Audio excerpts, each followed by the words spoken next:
Hello friends, welcome to Swasti kitchen 360. இன்றைக்கி நம்ம கிச்சனில் சூப்பரான கொள்ளு பருப்பை வச்சு சாம்பார் எப்படி பண்ணுறதுன்றதை தான் பார்க்க போகிறோம். கொள்ளு பருப்பை நைட்டே வாஷ் பண்ணிவிட்டு ஊற வச்சுட்டேன்.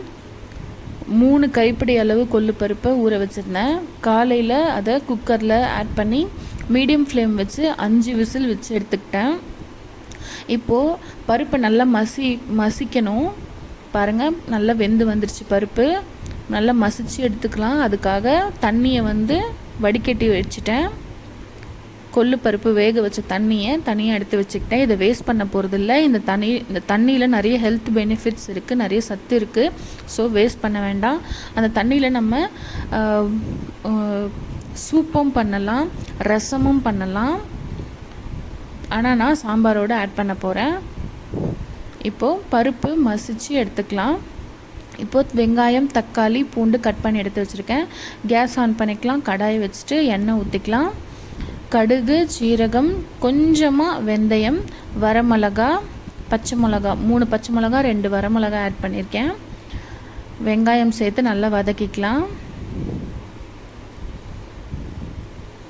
இப்போ நம்ம எடுத்து வச்சுருக்க பூண்டு, தக்காளி இதெல்லாம் சேர்த்து நல்லா வதக்கிக்கலாம். புளி ஒரு நெல்லிக்காய் சைஸ் புளி தண்ணியில் ஊற போட்டு வச்சுருந்தேன். அதையும் நல்லா கரைச்சி எடுத்துக்கலாம். நம்ம கடாயில் ஆட் பண்ணிக்கலாம்.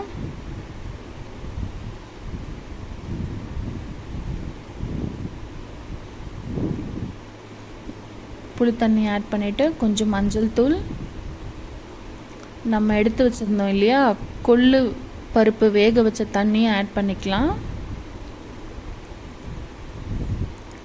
சாம்பார் பொடி, மிளகாய் தூள் ஆட் பண்ணிக்கலாம். ஆட் பண்ணிவிட்டு கலந்து விட்டுக்கலாம். இது நல்லா கொதி வரட்டும்.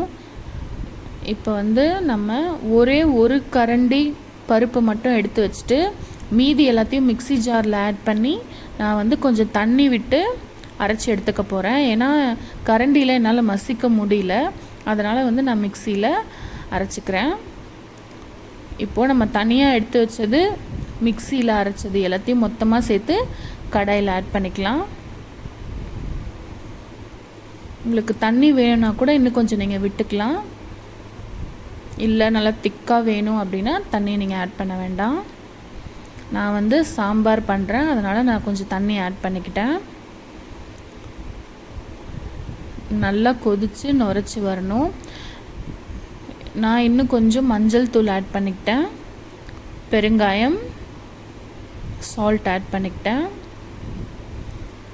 நல்லா கலந்து விட்டு மீடியம் ஃப்ளேமில் ஒரு 3 to 4 மினிட்ஸ் அப்படியே மீடியம் ஃப்ளேமில் வச்சிங்கன்னா சாம்பார் நல்லா நுரைச்சி வரும். அதுதான் இந்த கொள்ளு சாம்பாருக்கு நல்ல டேஸ்ட்டை கொடுக்கும். கருவேப்பிலை, கொத்தமல்லி தூவி விட்டிங்கன்னா சூப்பரான, சுவையான, ஹெல்தியான கொள்ளு சாம்பார், கொள்ளு பருப்பு சாம்பார் என்னோடய ஸ்டைலில் ரெடி. கண்டிப்பாக இதே மாதிரி நீங்களும் ட்ரை பண்ணி பாருங்கள். ட்ரை பண்ணி பார்த்துட்டு எப்படி இருந்ததுன்னு எனக்கு கமெண்ட்டில் சொல்லுங்கள். சூப்பரான கொள்ளு சாம்பார், ரொம்ப ரொம்ப ஹெல்தியும் கூட. தேங்க்ஸ் ஃபார் வாட்சிங். பாய்.